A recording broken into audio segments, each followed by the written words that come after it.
Deux casernes se rebellent en Argentine. Le président Alfonsín ordonne de réprimer l'insurrection et appelle les militaires à ne pas conspirer contre la démocratie. Après la défaite de Kadhafi il y a plusieurs semaines dans le nord du Tchad, les deux frères ennemis, Goukouni Weddey et Hissène Habré, sont sur le point de faire la paix civile. Le Saint-Suaire, bientôt daté au carbone 14 par des chercheurs français, on devrait alors savoir avec précision si la relique est bien contemporaine du Christ.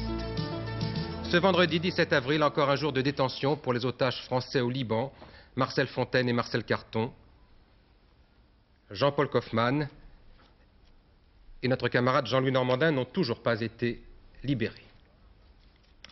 Madame, Monsieur, bonsoir. L'Argentine malade de ses généraux, 3 ans et demi après le retour de la démocratie, voici que revient le spectre du coup d'État militaire. Pour l'instant, la rébellion ne concerne que 2 unités basées à Cordoba et à Buenos Aires. Mais la situation est assez grave pour que le président Alfonsín ait donné l'ordre de réprimer ce début d'insurrection militaire. Voici tout de suite les faits avec Bruno Ledreff. Bien, apparemment un petit problème pour ce premier sujet. Tout de suite ce qui se passe. Bien, voilà tout de suite donc les faits. Dès l'annonce de la rébellion du 14e régiment d'infanterie, les Argentins sont descendus dans la rue. À Buenos Aires, plus de 100 000 personnes hurlent « Militaires, le peuple est dans la rue ».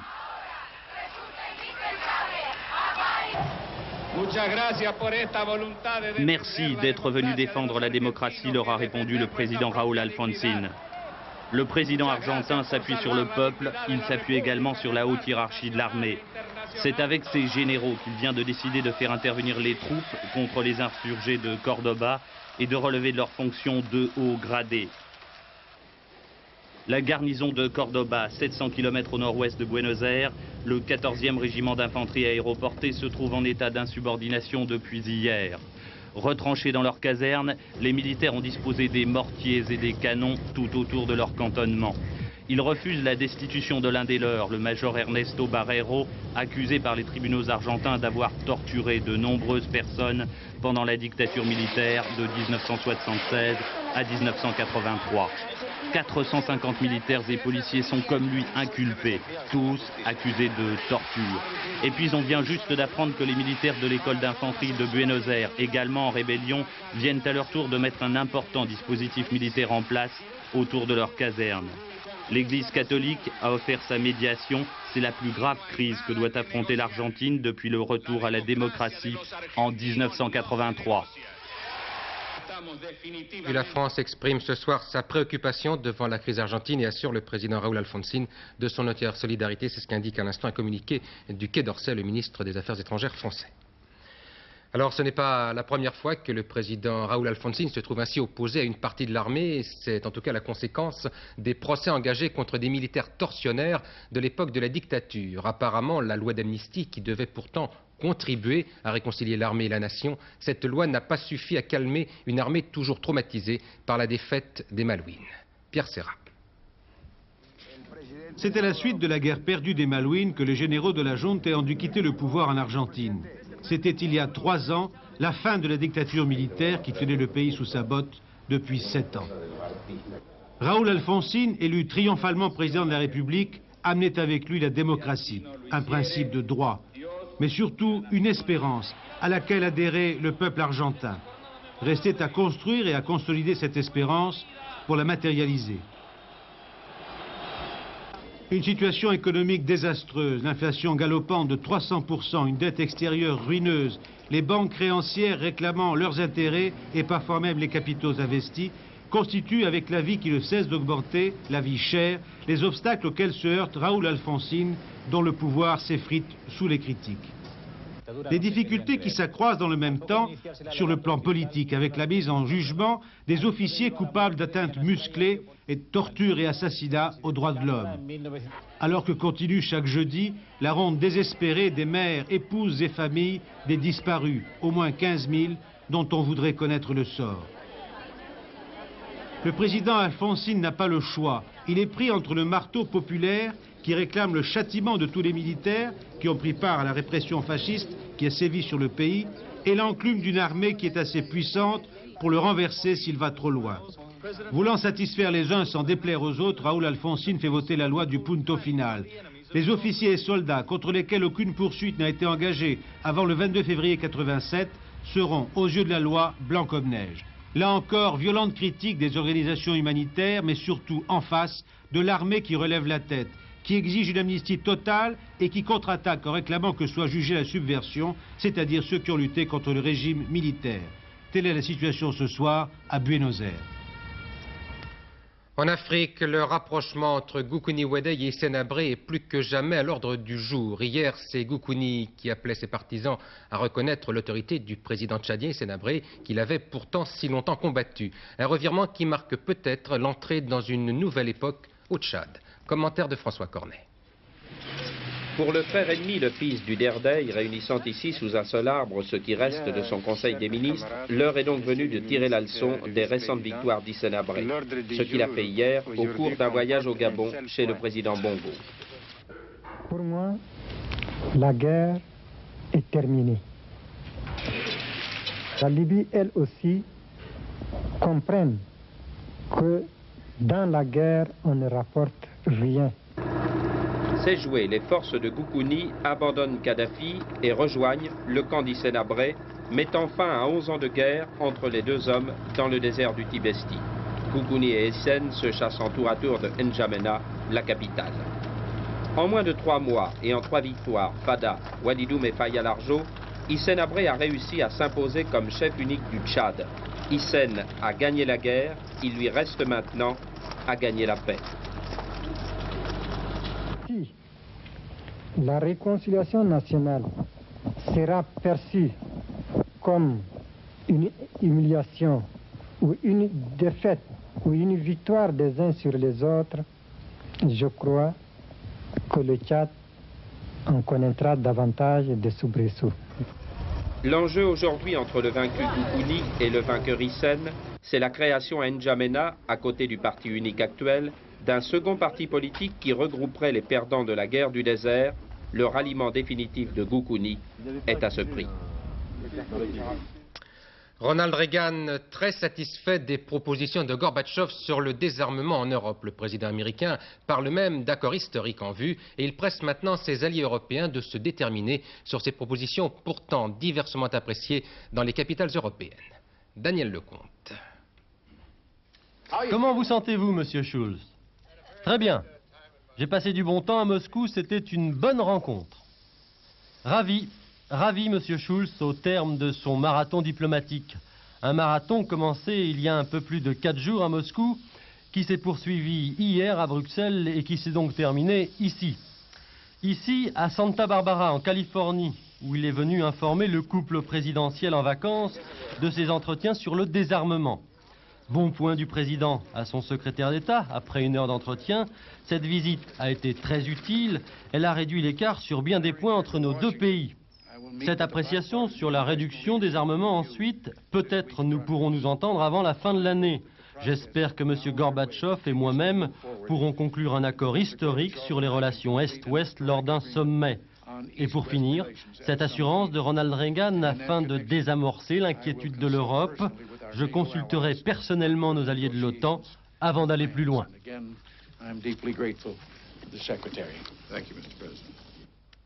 Un voyage important pour Jacques Chirac qui sera demain en Guyane pour un déplacement de 24 heures. 2 visites au programme, le centre de tir de la fusée Ariane Kourou et les camps de réfugiés venus du Suriname tout proche. Le Suriname, c'est vous le savez l'ancienne Guyane hollandaise où un conflit très dur oppose le gouvernement pro-libyen à une rébellion qui ne cesse de grossir.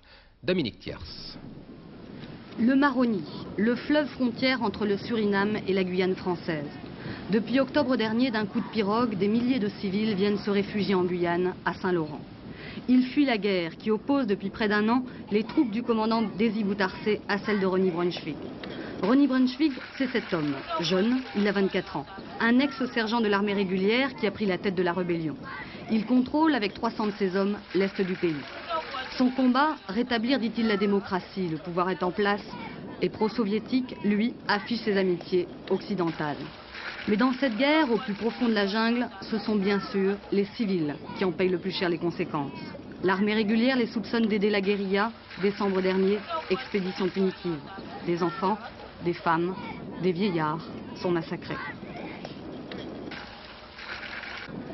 Alors l'exode s'est amplifié. Aujourd'hui, 9000 Surinamiens se sont installés à Saint-Laurent. En quelques mois, la population du village a doublé.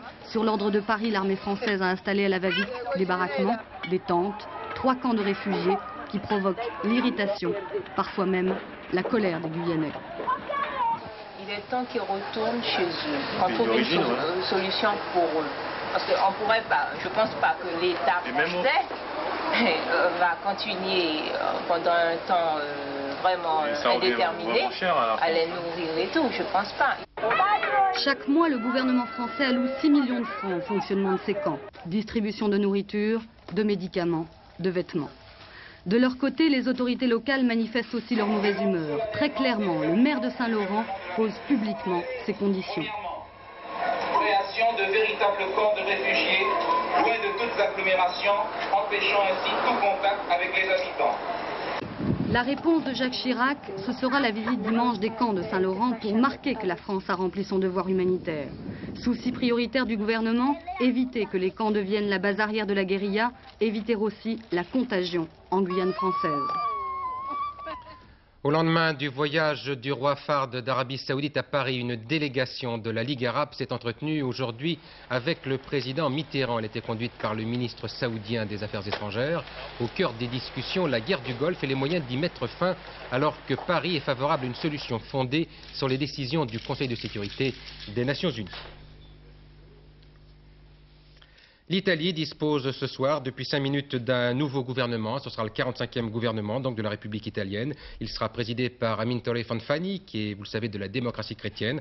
On y retrouve les noms de Giulio Andreotti, qui sera ministre des Affaires étrangères, et de Remo Gaspari, qui sera ministre de la Défense. Voilà donc pour le nouveau gouvernement italien, qui est donc présidé par la démocratie chrétienne, donc un gouvernement de M. Fanfani.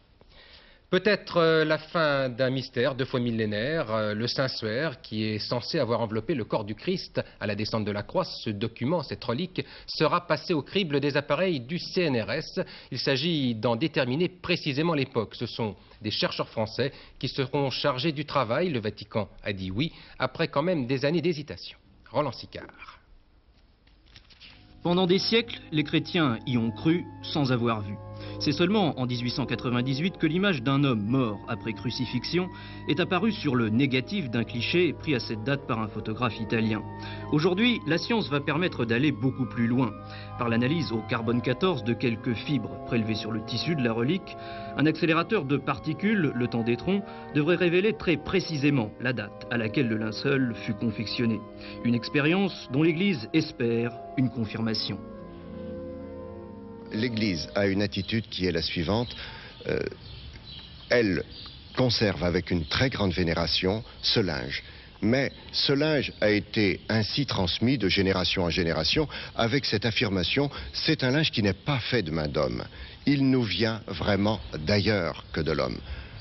Là-dessus, les scientifiques, eux, se sont mis à expérimenter et ils confirment qu'ils ne savent pas encore actuellement comment l'empreinte a pu être réalisée. Voilà pourquoi l'Église, maintenant, n'attend que des scientifiques une sorte de confirmation d'authenticité. Ce n'est pas elle qui la déclarera. Des expériences seront menées parallèlement dans des laboratoires suisses, américains et britanniques. Les résultats devraient être connus l'année prochaine. Ils permettront de savoir si le Saint-Suaire est bien contemporain de la mort de Jésus, mais la science ne pourra jamais dire si c'est bien le Christ qui y fut enveloppé. Et puis en ce vendredi saint, les catholiques de tous horizons se sont retrouvés pour les traditionnels chemins de croix. À Paris, c'est le cardinal archevêque, Monseigneur Lustiger, qui menait la cérémonie, entouré de 6000 fidèles. Il a ainsi gravi, comme chaque année, les marches qui mènent à la basilique du Sacré-Cœur. Voilà Monseigneur Lustiger qui sera notre invité demain dans un samedi chez vous en direct de Notre-Dame. Monseigneur Lustiger qui donc porte la croix au cours de ce chemin de croix. Je le retrouverai donc demain à 13 h dans les jardins de la cathédrale. En politique, Jean-Marie Le Pen qui se place dans la course à l'Élysée. Il a choisi le Gabon pour annoncer sa candidature à l'élection de 1988. Le leader du Front National qui poursuit une visite en Afrique s'en est expliqué devant une partie de la communauté française de Libreville. Pascal Guimier. Le Pen au Gabon, l'appel de Libreville. Hier, le président du Front National a dit tout bas ce que les observateurs politiques pensaient tout haut, il sera bien candidat au présidentiel en France. Une confidence faite au pays d'Omar Bongo. Une confidence, il est vrai, sous forme de secret de polichinelle. En effet, l'annonce officielle, solennelle de sa candidature, Jean-Marie Le Pen la réserve pour sa Bretagne natale le 26 avril prochain. Le futur candidat se forge d'ores et déjà un profil d'homme d'État. 3 jours en Afrique noire, Côte d'Ivoire, Gabon, Zaïre, pour se donner une stature internationale, se modeler une image de présidentiable comme les autres. C'est une calomnie de dire que nous sommes xénophobes, car nous sommes des patriotes.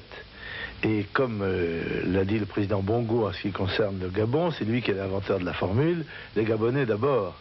Moi je dis comme lui, en France, les Français d'abord. L'avenir de Moulinex, qui fut le premier à jouer en Europe la carte du petit électroménager. Hier, le conseil d'administration a nommé un directeur général unique au lieu des 3 qui dirigeaient l'entreprise, et cela au moment où l'on annonçait des pertes évaluées à quelques 238 millions de francs. Reste que le problème essentiel qui se pose à la société demeure entier. Il s'agit de la succession de l'actuel président, M. Jean Mantelet, qui a 87 ans. Reportage de Jean-Pierre Métivet et Frédéric Pasquet. Vous savez qui c'est, Jean Mantelet, non? Oui, oui, il vient ici, enfin moins maintenant, mais on l'a vu plusieurs fois à Moulinex, hein, ici, là, dans l'usine. C'est Papa Moulinex, si on veut dire. Ici, on le surnomme toujours Papy, mais on le voit de moins en moins dans son empire. L'inventeur génial du moulin légumes dans les années 30, le père fondateur de Moulinex, le voici, lors de l'une de ses dernières apparitions publiques en 1985. Non seulement nous allons conserver nos emplois, mais nous serons fort probablement obligés de les augmenter. Aujourd'hui, Jean Mantelet a 87 ans. Il est malade depuis 1 an. Il n'a pas d'héritier. Et quelque chose ne tourne pas rond chez Moulinex. Dans cette usine, on travaille 2 jours sur 3 pour l'exportation. Mais comme les ventes patinent, on chôme 1 semaine par mois. Résultat, 1350 suppressions d'emplois l'an dernier, 238 millions de pertes, et un problème de direction résolu seulement hier. On est quand même assez satisfait que M. Mantelet ait laissé sa place. Céder sa place de directeur, pas celle de président. Le nouvel homme fort de Moulinex, le voici, Roland Darnaud. Sa tâche, assainir l'entreprise, renforcer la marque à l'étranger et surtout, faire ce que Jean Mantelet s'est toujours refusé de faire, trouver un partenaire. Le partenaire idéal, il est forcément multinational, international. Il opère dans le domaine des produits grand public. Et il faudrait qu'il soit porteur d'une technologie pour le futur. Alors voilà le portrait idéal. Il serait de quelle nationalité? Peu importe, il peut être européen, il peut être américain, il peut être japonais. Reste le problème de la succession de Jean Mantelet. Lui-même serait favorable à un rachat de l'entreprise par les salariés. Un montage peut-être irréaliste pour une entreprise de 8000 personnes, lourdement déficitaire, et qui est l'objet de beaucoup de convoitises. Le gouvernement a donné aujourd'hui le coup d'envoi de la privatisation de l'agence Havas en publiant un avis de vente de 20% du capital du groupe de communication. Quelques 630 400 actions au nominal de 100 francs seront ainsi mises en vente. Attention aux conserves d'asperges venues d'Espagne. 2 catégories de boîtes distribuées sous les marques Prestige ou California entre le 21 mars et le 21 mai 1984 sont dangereuses. Ces boîtes auraient dû disparaître du marché, mais il en reste quelques-unes, alors soyez vigilants. La coke au Stock Exchange ou comment les commis de la bourse de New York ont rempli leur portefeuille de cocaïne. C'est une affaire qui fait grand bruit dans les couloirs de Wall Street. Nicolas Jacobs nous raconte cette histoire en quelques lignes. Comme au Monopoly, directement de la bourse à la prison, sans passer par la case départ. Encadrés par des policiers de la brigade des stupéfiants, les voici, ces 16 employés modèles, agents de change ou courtiers de la vénérable institution. Un spectaculaire coup de filet qui a quelque peu secoué le petit monde new-yorkais de la finance. Selon le procureur fédéral Rudolph Giuliani, les trafiquants se servaient de la cocaïne comme monnaie d'échange, si l'on peut dire, dans de grosses opérations boursières. Contre des informations confidentielles, ils échangeaient de la drogue, ou bien encore, considérés comme de bons fournisseurs de stupéfiants, ils se voyaient confier la gestion de certains comptes. Filmés à leur insu par les agents du FBI il y a quelques mois, les voici en pleine action. Cocaïne contre tuyaux boursiers. Il aura fallu 4 ans d'enquête pour découvrir cette activité tout à fait inhabituelle à Wall Street. La fin du procès de la fusillade d'Elbeuf devant la cour d'assises de Rouen avec un spectacle inattendu. Roger Knobelspiess, l'un des principaux inculpés dans cette affaire. Knobelspiess a obtenu l'autorisation du président de plaider sa propre défense, ce qui est très exceptionnel. Knobelspiess qui a déjà passé 17 ans en prison. Thierry Calmette. Les jurés de Rouen délibèrent en ce moment. Cet après-midi, nous avons entendu toutes les plaidoiries. Les accusés déclarent n'être pour rien dans l'affaire dite de la fusillade d'Elbeuf en septembre 1982. Pour Roger Knobelspiess et Michel Baron, l'avocat général a requis de lourdes peines de réclusion criminelle. Pour maître Leclerc et Lévy, les avocats de Roger Knobelspiess, il s'agit presque d'une affaire personnelle. Ce sont eux qui, depuis 10 ans, ont soutenu et tiré d'affaire Roger Knobelspiess. Pour eux, une nouvelle condamnation serait une erreur judiciaire. Et Knobelspiess, ce symbole trop vaste, disent-ils, en a déjà trop subi. Après avoir minutieusement essayé de démonter les témoignages de ce qu'ils appellent l'acharnement policier, ils ont tenté de libérer les jurés de la pression de l'opinion. Tant pis si vous la quittez, mais il le faut, a conclu maître Lévy. Il est vrai que dans ce procès peu ordinaire, les 30 témoignages à charge et à décharge ont tous été mis en doute par les uns ou par les autres. Pour les jurés, aucune certitude. Il y a des charges, mais pas de preuves réelles. Verdict, tard dans la soirée. Un accident assez rare sur l'Etna, en Italie. Une touriste française et son fils ont été tués cet après-midi par une explosion qui a blessé trois autres personnes sur le flanc du volcan. Il ne s'agit pas d'une éruption, mais apparemment d'une de ces bombes, comme le volcan en projette parfois. Demain, sur le circuit Bugatti du Mans, départ à 15 h des traditionnels 24 heures moto. L'écurie à battre cette année, c'est Honda, mais Suzuki a fait de gros efforts et l'on attend beaucoup du retour des Kawasaki. Une veille de course dont Lionel Chamoulot et Gérard Derlet nous rapportent maintenant le climat. Voici la moto favorite des 10e 24 heures, la Honda numéro 1, pilotée par Sarron, Battistini et Mattioli. Dominique Sarron, un super pilote qui n'a pourtant jamais réussi au Mans. Ma 7e participation, j'ai toujours eu des ennuis ou techniques ou sur chute. Ce qui fait que je n'ai encore jamais vu le drapeau à damier, mais je reste optimiste. En tout cas, je crois que cette année, tout est réuni en tout cas pour que Honda gagne ses 24 heures. Les Honda ont réalisé cet après-midi les meilleurs essais, mais deux marques peuvent éventuellement les empêcher de gagner ici, Suzuki et Kawasaki. Kawasaki, dont c'est le grand retour dans les courses d'endurance. La moto verte est pilotée par Pierre-Étienne Samin. Cette année 87 est une saison expérimentale. C'est le retour de Kawasaki en niveau d'endurance. C'était après 3 titres de champion du monde.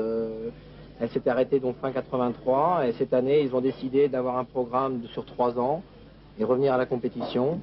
Et là donc ce sont ses premiers tours de roue et c'est plus une moto à l'heure actuelle expérimentale. C'est un test et ça va être une moto, c'est presque une moto de développement pour la suite du championnat. Le troisième vainqueur possible, l'autre marque japonaise Suzuki, une équipe solide qui a des ambitions et veut attaquer fort cette saison 87. Elle a engagé Jean-Louis Tournadre, ancien champion du monde 250 en 1982 et qui débute ici. La première fois que j'ai l'occasion de monter dessus, je veux faire mon travail du mieux que je peux et surtout pas mettre en péril le succès d'une équipe. Départ demain 15 h et ce sera tous contre Honda.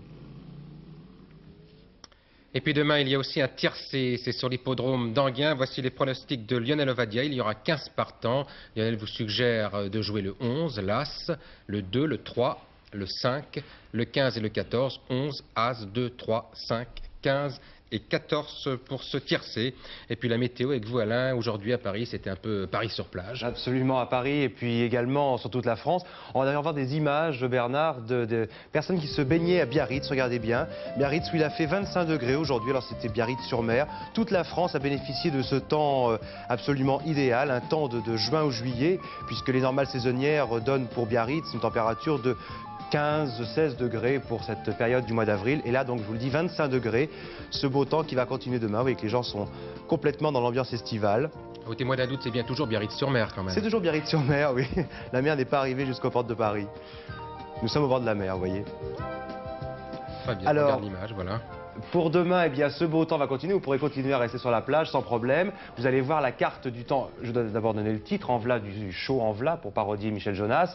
Puisque le show va continuer demain, il fera très chaud et très beau. Regardez bien la carte du temps. J'ai pas grand-chose à vous dire, si ce n'est que le soleil il régnera sur tout le pays. J'ai mis quelques petits nuages sur le flanc atlantique pour vous montrer que le ciel sera légèrement voilé, très légèrement voilé, mais rien de vraiment méchant. Côté température, eh bien, je vous le disais, il fera toujours très chaud, de 17 degrés à Brest pour la partie nord jusqu'à 24 degrés dans l'est à Strasbourg et à Mulhouse, 22 à Paris. Et pour la partie sud, eh bien, de 20 degrés à Bourges, nous irons jusqu'à 25 degrés à Marseille et même 26 à Grenoble.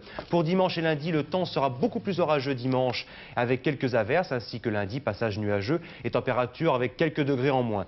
Restons pour la journée de demain avec la date 18 avril prochain. Bonne idée, ça, oui. On va y arriver, tranquillement. Le soleil se lèvera à 6h57, il se couchera à 20h44. C'est le soleil qui a dû taper un petit peu aujourd'hui. Et c'est la Saint parfait, un Saint qui est de circonstance avec le temps. Et puis, quelques petits conseils quand même, Bernard, pour les départs en vacances. Évitez quand même la zone 6h, 9h qui sera la plus critique demain matin. Voilà. Merci Alain Chauffour. Cette information qui m'arrive à la seconde à propos de l'Argentine, donc où la situation est très tendue, vous le savez. J'apprends que le gouvernement argentin enverra incessamment au Congrès un projet de décret instituant l'état de siège, donc à la suite de la rébellion de deux unités, dans la région de Cordoba et de Buenos Aires. Une affaire sur laquelle nous reviendrons largement dans le tout dernier journal avec Hervé Claude. Ce sera aux environs de 22h30. Et puis demain 13h, n'oubliez pas, samedi chez vous, en direct de la cathédrale Notre-Dame, j'aurai à m'écouter le cardinal Lustiger, archevêque de Paris. Bonsoir, à demain 13h.